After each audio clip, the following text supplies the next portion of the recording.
Halo, saya Priyanti, guru agama Katolik di SMA Negeri 1 Karatinung. Selamat datang lagi di channel saya. Pada hari ini kita membahas materi tentang panggilan hidup sebagai umat Allah. Sebelum itu, kita akan melihat dulu makna hidup manusia itu apa sih, gitu. Pernah nggak sih kamu bertanya dalam hati, untuk apa sih saya hidup di dunia ini? Pada dasarnya, pertanyaan seperti ini merupakan pertanyaan refleksi pribadi bagi diri kita sendiri untuk menemukan makna dan tujuan hidup kita di dunia.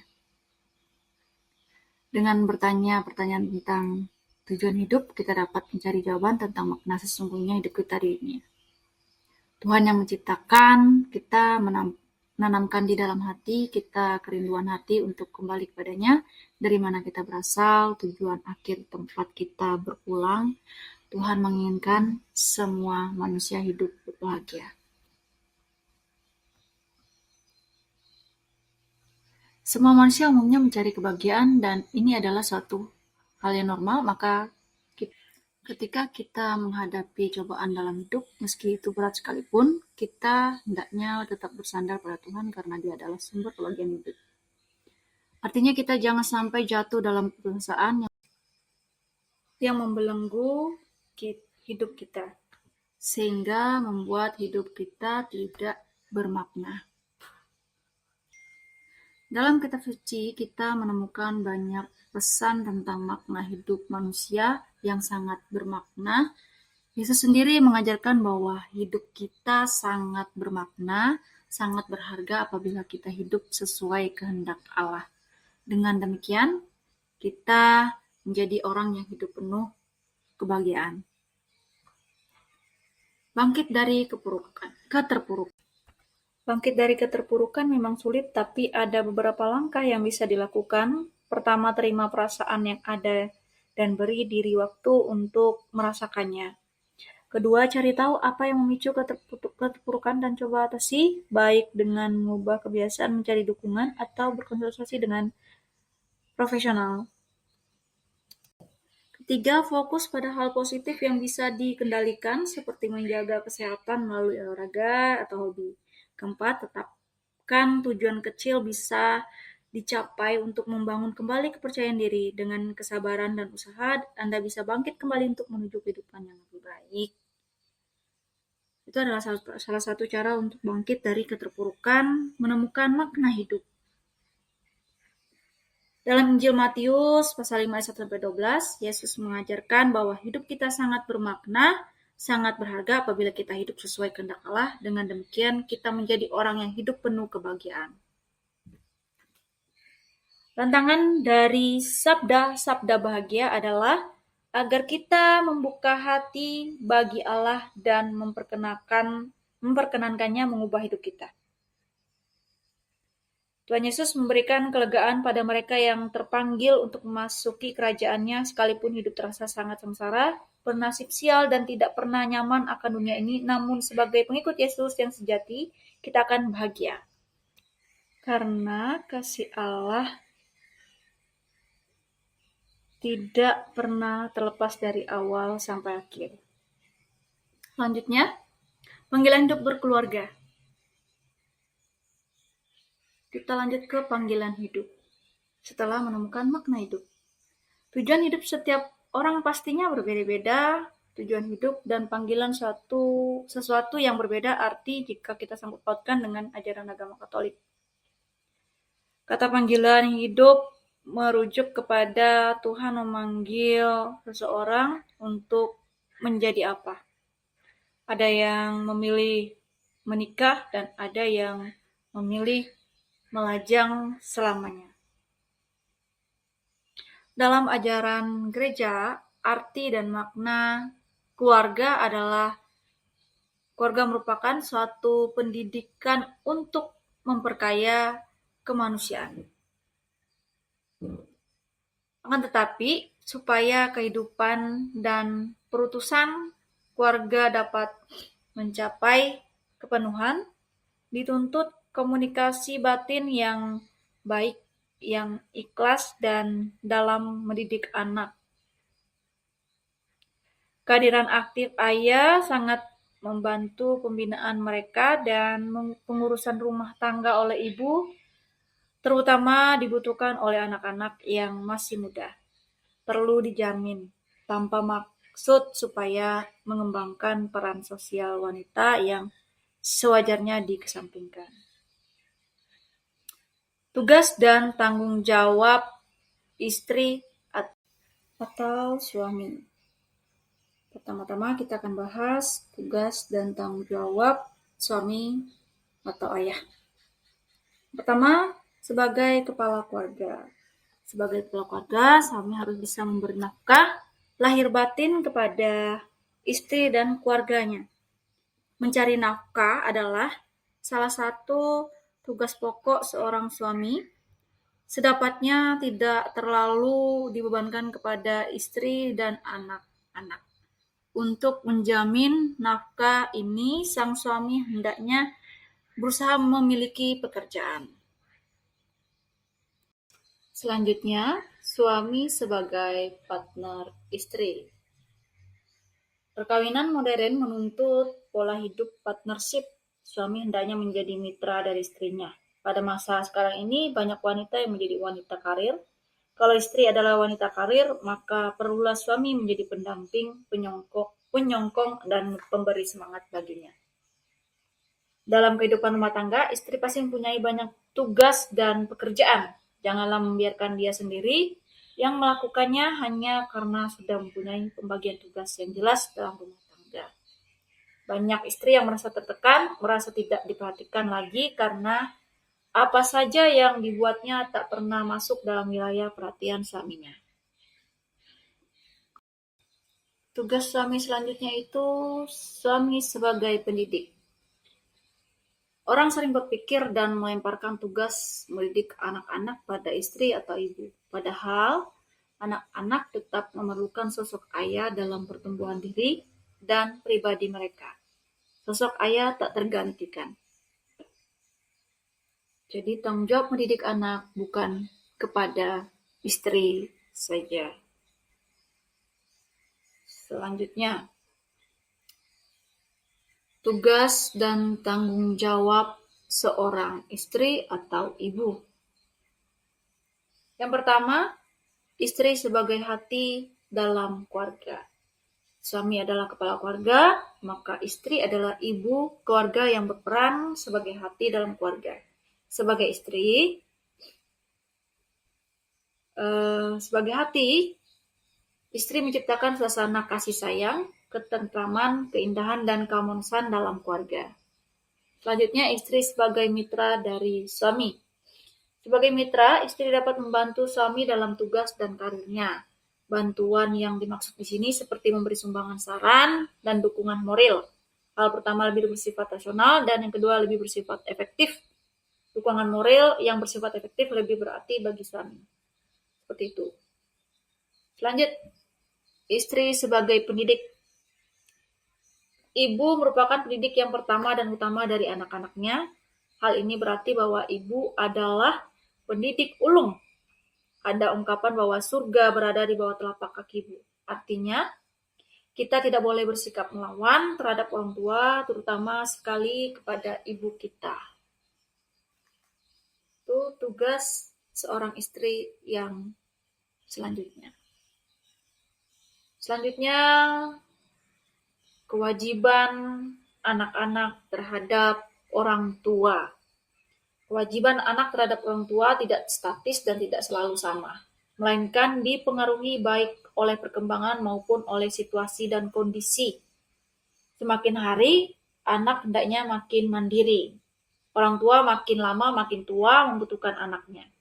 Beberapa hal dasar yang menjadi kewajiban anak terhadap orang tua adalah mengasihi orang tua, bersikap dan berperilaku penuh syukur, serta bersikap dan berperilaku hormat kepada orang tua. Itu merupakan kewajiban anak-anak terhadap orang tua. Selanjutnya, komunikasi dalam keluarga.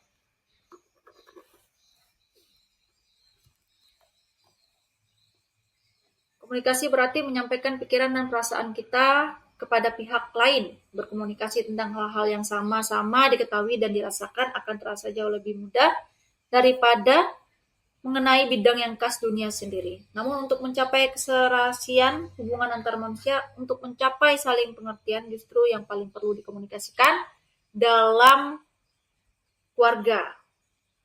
Dunia suami, istri, dunia anak yang sering sangat berbeda. Tantangan untuk membangun keluarga yang dicita-citakan. Ada berbagai tantangan, saya akan rangkum beberapa, yaitu menurut para pemerhati keluarga, tampaknya kini makin berkurangnya komunikasi antar anggota keluarga, antara suami, istri, dan anak-anak yang karena kesibukan kerja atau karena terpisah oleh tempat yang jauh, telah melebarkan kelangkaan kesempatan bertemu antar keluarga. Kurangnya komunikasi serta kebutuhan ekonomi yang menghimpit dan kurangnya kesediaan berkorban, mudah muncul perasaan cemburu sebagai akibat dari kurangnya penghayatan akan sakramen perkawinan, serta minimnya kemampuan orang dalam mengembangkan iman anak, telah menyeret keluarga keluar dari misi utamanya, yaitu semakin menghayati kasih Tuhan dan mengembangkannya. Selain masalah komunikasi dan ekonomi dalam keluarga, persoalan perkawinan campur yang kini menjadi suatu fenomena masyarakat karena kita hidup di tengah masyarakat yang pluralistik, juga persoalan keluarga berencana dengan menggunakan alat kontrasepsi yang tidak dikehendaki gereja. Pelaksanaan keluarga berencana atau KB sungguh-sungguh satu tuntutan moral masa kini yang sangat urgen untuk diperhatikan oleh semua pihak yang bertanggung jawab, baik dalam bidang kependudukan secara luas maupun dalam inti sel masyarakat, yaitu keluarga. Hanya dengan menjalankan KB, khususnya pengaturan kelahiran sesuai dengan aspirasi setiap manusia, akan tercipta suatu hidup yang makmur dan bahagia. Namun KB tidak lepas dari masalah moral. Dalam melaksanakan KB, kita hendaknya berpegang teguh pada prinsip-prinsip moral kita, yaitu moral Katolik. Itu merupakan tantangan untuk membangun keluarga yang dicita-citakan pada saat ini. Selanjutnya kita akan membahas mengenai panggilan berikutnya atau panggilan hidup berikutnya, yaitu panggilan hidup religius. Pertama-tama kita akan membahas mengenai makna dan arti hidup religius. Apa sih arti atau makna dari hidup bakti religius? Tentunya kita akan mengarah kepada panggilan hidup para biarawan maupun biarawati. Hidup bakti religius merupakan suatu penyerahan diri manusia kepada Tuhan dengan menghayati dan menghidupi nasihat-nasihat Injil. Hidup yang dibaktikan dengan pengikraran nasihat-nasihat Injil merupakan bentuk kehidupan tetap di mana orang beriman dengan mengikuti Kristus secara lebih dekat atas dorongan Roh Kudus dipersembahkan secara utuh pada Allah. Hidup bakti merupakan hidup yang dipersembahkan kepada Allah sebagai pribadi yang paling dicintai dan atas dorongan Roh Kudus ingin mengikuti Kristus secara lebih dekat. Seperti itu.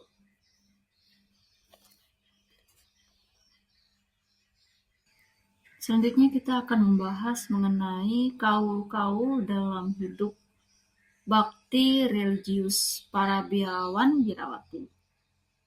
Dalam setiap kongregasi pasti ada namanya kaul.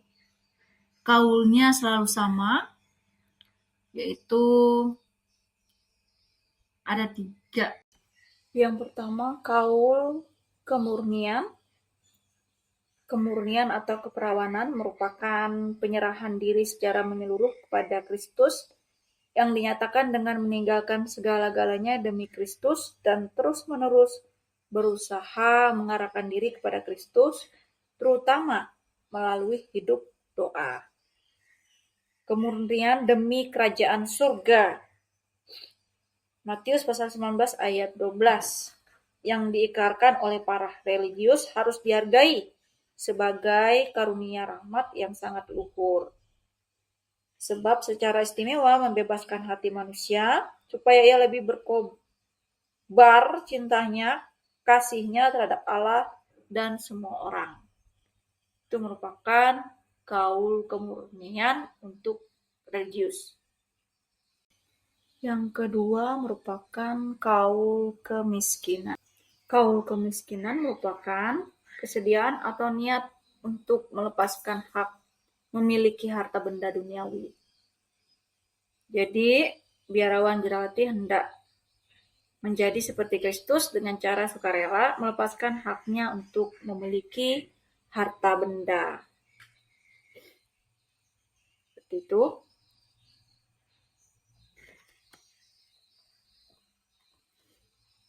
Untuk mengikuti Kristus merupakan tandanya yang terutama sekarang ini sangat dihargai.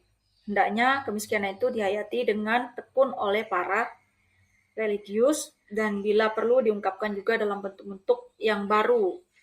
Dengan demikian para religius ikut serta menghayati kemiskinan Kristus yang demi kita telah menjadi miskin sedangkan ia kaya supaya karena kemiskinannya itu kita menjadi kaya.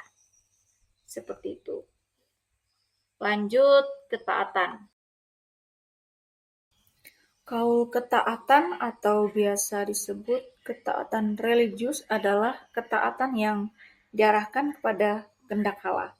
Ketaatan kepada pembesar atau pimpinan religius provinsial uskup merupakan konkretisasi ketaatan kepada Allah.